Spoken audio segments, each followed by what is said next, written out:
We're back again with another vlog. And for today's video, we're going to talk about solve problem involving linear function. How to solve problem using linear functions.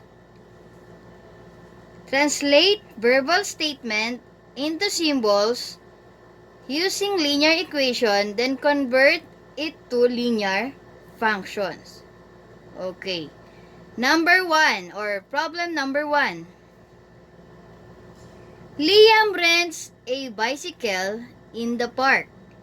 He must pay a fixed amount of 10 pesos and additional cost of 15 per hour. 15 pesos per hour. If Liam rented the bicycle for 3 hours, how much does he need to pay? Okay, solution. Step 1. Okay, this is the given. The fixed amount of the bike rental is 10 pesos. And another given, the additional cost of 15 pesos per hour. Okay. Step 2. Identify the independent variable and dependent variable. Independent variable is the number of hours the bicycle was rented. Dependent variable, the cost of bicycle rented. Let's move on now to step 3. Complete the table.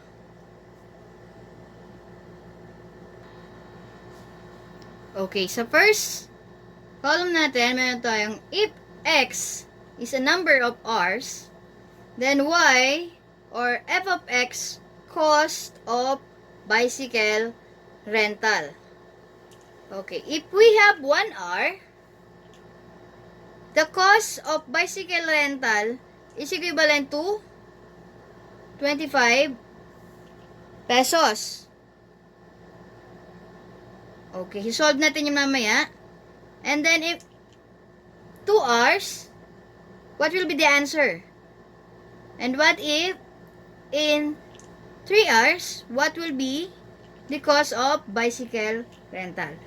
Okay, we need to solve it first to find. Bakit naging 25 to? Because we have the fixed amount of bike rental is equivalent to 10 pesos plus the additional cost per hour, which is 15. So, 10 plus 15 is equivalent to 25 pesos per day. So, what will be the succeeding hours?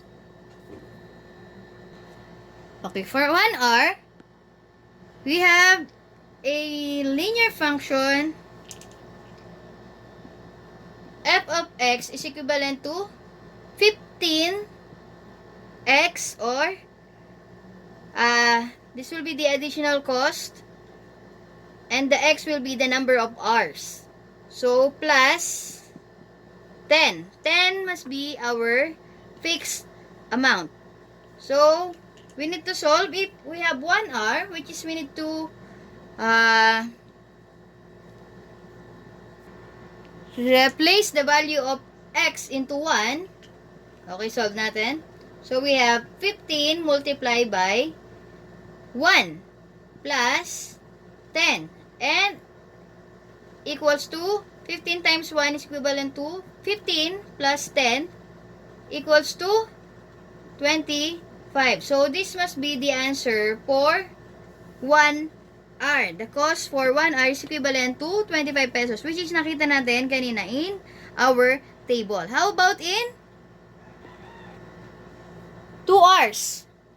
So, we have 15 multiplied by 2 plus 10, that is equivalent to 15 times 2 is equivalent to 30 plus 10. For the cost, for the 2 hours, we have the cost 40 pesos. Okay, how about in 3 hours? We have here 15 multiplied by 3, which is 3 hours, plus 10. 15 times 3 is equivalent to 45, plus 10 is equivalent to 55. Okay. For 3 hours. We have 55 pesos in total. So, very simple. The fixed amount of the bike is equivalent to 10. So, yung 15 pesos lang yung nadadagdag every hour. Okay, so for 1 hour, we have, again, 25 pesos. For 2 hours, we have 25 plus 15 is equivalent to 40. And for 3 hours, another 15 pesos. 40 plus 15 is equivalent to 55. Okay, understand? So, step 4 na tayo. Step 4, write the equation y is equivalent to mx plus b, which is m equals to 15 pesos per hour, and b is equivalent to 10 pesos of a fixed amount of rental. Okay. In linear equation, we would write the equation in y equals 15x plus 10. Yan yung linear equation natin. How about in linear function? In linear function, we have f of x equals 15x plus 10. Okay? Therefore, after 3 hours, Liam needs to pay 55 pesos for renting a bicycle. Okay, let's move on now to next example. The fee for renting a car is 2,000 pesos plus 600 for each day you keep the car. The total fee can be expressed by F equals 2,000 plus 600 per day, where F is the total rental fee and D is the number of days that car rented. Okay, the question is, how much will Liam pay if he rents the car for 6 days? And another question is, Emil can spend no more than 10,000 in rental fees. How many days? For how many days can he rent the car? Okay, for step 1, our given is the fee for renting a car is 2,000 pesos. And another given, plus 600 pesos for each day you keep the car. Okay, then step 2, what is our independent variable? The independent variable must be the number of days the car was rental. And our dependent variable, the cost of car rented. And let us move on now to step 3. Complete the table. Okay, how to complete the table? Okay, by completing the table, we have here number of days, or just simply write the D, a rental fee, or the variable F. So, yung 1, 2, 3, 4, 5, that's the day, or number of days. If we have day 1, we have a renting car, 2,000 pesos, plus 600 for each day you keep the car. So, we have in total amount of 2,600 pesos per day. So, in a succeeding day, plus 600 lang siya na plus 600. Okay, fix number or amount si 2,000. So, sa second day, meron tayong 3,200. 2,600 plus 600 is equivalent to 3,200.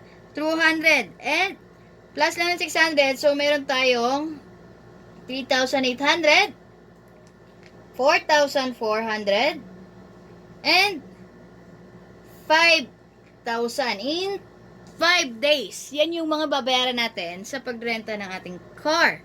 Okay? But, in our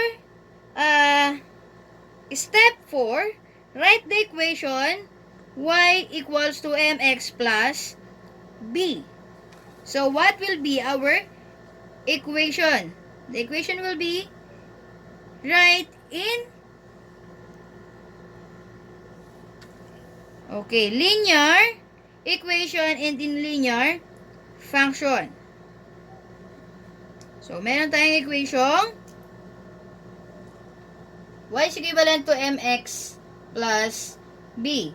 Ito yung ating standard form or yung ating linear equation. So, we have the m is equivalent to our slope equals to 600. This is the charge per day. And our b or our y-intercept must be our fixed amount which is equivalent to 2,000. Okay, so meron tayong equation, linear equation na y is equivalent to 600 x plus 2,000. How about in linear function? Okay, in linear function, meron naman po tayong f of x equals to 600x plus 200. Okay, the question before is how much will Liam pay if he rents the cars for 6 days? So, we just need to change the value of our x para makuha natin yung value kapag 6 days na. Para hindi na natin kailangan i-table na ganyan. Mabilis lang yan. Plus lang ng 600 ng 600. Okay? Pero, in just a snap, kaya natin makuha yung answer. For example, we have y is equivalent to linear function tayo. If the value or days natin is 6, so, f of 6 equals to 600 multiplied by 6, yung value ng ating x, plus 2,000 equals to 600 plus times 6 equals 300. 3,600 plus 2,000 will be the total amount for 6 days rent of our car is equivalent to 5,600 pesos. Okay. Easy? Nasolve na natin yung ating question letter A. And how about the question letter B? Okay, the question is, Emil can spend no more than 10,000 pesos in rental fees. For how many days can be he rent the car? So, how many days lang ba ang aabutin ng 10,000 niya? Okay? Okay, how to solve that? You can just easily fill up, continue the table. Okay? Tuloy lang natin yung tables natin kung hanggang ilang araw siya pwedeng tumagal yung kanyang 10,000 pesos. That's the question in our letter B. So, what will be the answer? How many days magtatagal yung kanyang 10,000? Pwede nyong ituloy-tuloy yun, yung 6 days. Ilan yun? 5,600. 7 days. Okay. 6,200. And so on and so forth. Pang ilang days aabot yung kanyang 10,000. So, hindi dapat lumagpas sa 10,000 pesos yung kanyang bill. So, sa hanggang saan lang daw aabot ang kanyang 10,000 pesos. Ilang days lang yan. Yan yung tanong sa letter B natin. And you need to find the answer for your own. Okay? Okay, kaya nyo na yan. Let us move on now to the next question. Or example. Next example. Due to COVID-19 pandemic, Mang Pedro decided to sell face masks and face shields. A single face mask cost 10 pesos each. And a face shield cost 100 pesos each. Okay, the first question, write an equation in standard form showing combinations of face masks and face shields amounting to 3,000. So the answer for our first question, let X be the face mask and Y be the face shield. So if the given for face mask is equivalent to 10 pesos each, so we should have write 10x, and X stands for face mask. Okay, kung ilang piraso yun yung X. Then, plus 100 Y. Y stands for a face shield. Kung ilang piraso yung face shield na yan. Okay? Then, is equivalent to 3,000. Okay.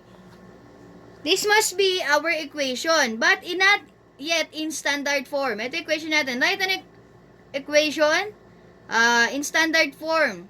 Pero ang given pa lang na binigay natin is 10x plus 100y is equivalent to 3,000. How to transform this into standard form? Ano ba yung itsura ng ating standard form? Ito na ba yung standard form natin? Namali ako. Ito na ba? Ano ba yung standard form natin? Ax plus by equals c. So, ito na po yung ating final answer for the question. Letter A. Let us move on now to question letter B. The question in letter B must be, if the total cost of face mask is 1,100, okay, hindi na siya 10x. Dahil given na 1,100 yung ating face mask, then how many face shields did Mang Pedro sell? Sabi natin kanina sa standard form ng equation is 10x plus 100y equals 3,000. Okay, given na yung ating face mask, in total daw is 1,100 yung kanyang nagastos. Pa-plus lang natin yung value nung ating face shield na 100y. Equate lang natin sa cost or yung pera natin lahat-lahat. So, we have 3,000. Then, we need to solve for that equation. So, ano na lang po ba yung solve natin? Find the value for our y. Din yun naman kasi tinatanong. Then, how many face shields did Mang Pedro sell? Given na yung amount, yung pera natin lahat-lahat, nung binay natin, and given na rin yung amount ng ating face mask. Okay, solve for this. So, we have 100y is equivalent to 3,000. Subtract both side by 1,100. Or transpose to the other side. 1,100. Pag transpose, magiging negative siya. So, minus 1,100. So, we have 100y equals to 1,900. Divide both side by 100. Cancellation. 100 divide by 100 is equivalent to 1. So, meron na lang tayong exactly y equals to 1,900 divide by 100. The answer is 19. So, the question is, how many face shields did Mang Pedro sell? So, yung nabili niya lang ay 19 pieces of face shield. So, that's the final answer. So that is all for today. Okay? We know how to solve now the equation of a linear function. And easy lang. Nagbigay tayo ng maraming example. And that is all for today. If you like this video, please leave a thumbs up. Okay? Share to your friends or your classmates this video. And comment down below your suggestion video na gusto niyo sa gawin pa ni Teacher Maripa. And questions, kung may question kayo dun sa ginawa nating video. And clarifications. Okay, just comment down below. Okay? And don't forget to subscribe to my YouTube channel, Teacher Maripa. And hit the notification bell for more updates and for more videos. Annyeong! Bye-bye! God bless! Stay hydrated! Bye!